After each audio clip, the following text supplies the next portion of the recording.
আলভি এয়ারপোর্টে এসেছিল, এয়ারপোর্টে বোর্ডিং পাস ক্রস করার পরে তার মোবাইলে একটা ফোন আসে এবং ফোন আসার পরে তাকে বাংলাদেশ থেকে কেউ ইনফর্ম করেছিল যে তুমি যদি দেশে আসো এয়ারপোর্টে গ্রেপ্তার হবা।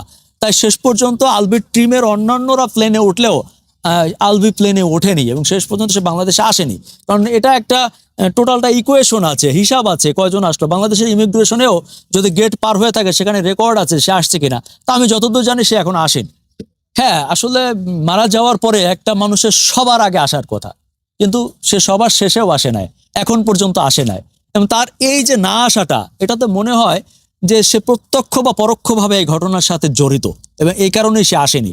বাংলাদেশের আইন তো আমরা যে কেউ ফেস করতে পারি, সে যদি নির্দোষ হয় সেটাও বলতে পারে, কিন্তু একটা মানুষ পালিয়ে থাকাটা নিঃসন্দেহে একটি সন্দেহজনক। এবং আমি মনে করি যে তার আসাটা উচিত এবং তার এই বিষয়টা ফেস করা উচিত।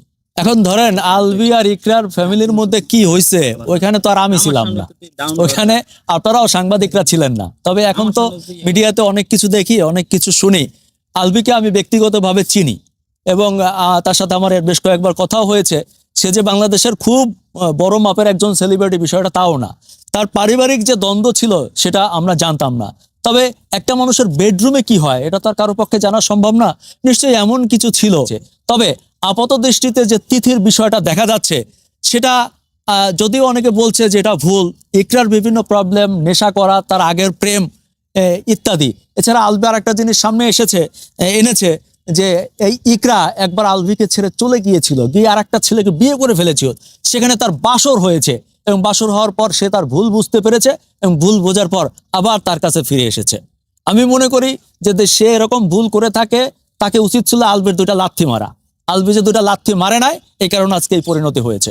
এবং হতে পারে যে আলভির কারণে না, ওই ছেলে কিংবা অন্য কোনো ছেলের কারণে কিংবা নেশাগ্রস্ত, সেটাও হতে পারে। আমরা কোনো কিছু উড়িয়ে দিচ্ছে না, তবে আমরা আশা করি যে আমাদের দেশের পুলিশ ইনভেস্টিগেশন করে সঠিক তথ্য আমাদের সামনে নিয়ে আসবে। তবে আমাদের সমাজে এটা কোনোভাবে আমাদের কাম্য না। আমরা চাই যে প্রত্যেকটা মানুষ ভালো থাকুক এবং এই যে ইন্টারনাল রিয়াকশনটা হচ্ছে, দেখবেন যে অনেক শিল্পীরাও রাস্তায় নেমেছে, এটির প্রতিবাদ করছে।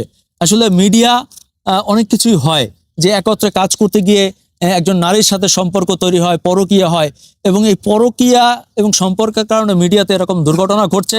অনেকে আশঙ্কা করছে রিসেন্টলি আরো কয়েকটা দুর্ঘটনা ঘটতে পারে কোনো জুটিকে দেখে। আমি সেই জুটির নাম উল্লেখ করলাম না, তবে আমাদের সাবধান থাকতে হবে যেন এমন ঘটনা না ঘটে।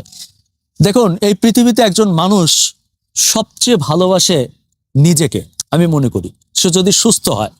কিন্তু তারপরও মানুষের আবেগ, ভালোবাসা কখনো কখনো এমনটা হয় যে সেই ভালোবাসা নিজের প্রাণের চাইতেও কখনো কখনো কাউকে মানুষ বেশি ভালোবাসে এবং সেটি যখন বাসে না, তখন হয় কি যে সেই মানুষটা এই মানুষটাকে ইচ্ছা মতো দোলায়, নাড়ায়। অর্থাৎ ভালোবাসার টানে আরেকজন মানুষ আরেকজনকে আকর্ষণ করতে পারে, বিকর্ষণ করতে পারে, নাড়াতে পারে। আর ঠিক সেই মুহূর্তে মানুষ নিজের জীবনের চাইতেও অন্য কারো কথাকে এবং অন্য কারোর কষ্টকে বেশি গুরুত্বপূর্ণ মনে করে এবং সে সইতে না পেরে নিজেকে শেষ করে দেয়। আর মানুষ তখনই নিজেকে শেষ করে দেয় যখন তার আর কোনো পথ থাকে না, যখন কোথাও বিচার পায় না কিংবা কোনো একটা সমাধানের সলিউশন পায় না। আমরা শুনেছি যে বাংলাদেশে কিংবা পৃথিবীতে একটা মুশকিলের 13টা আসান থাকে, তবে মানুষ যখন এই 13টার মধ্যেও একটা আসানও খুঁজে পায় না,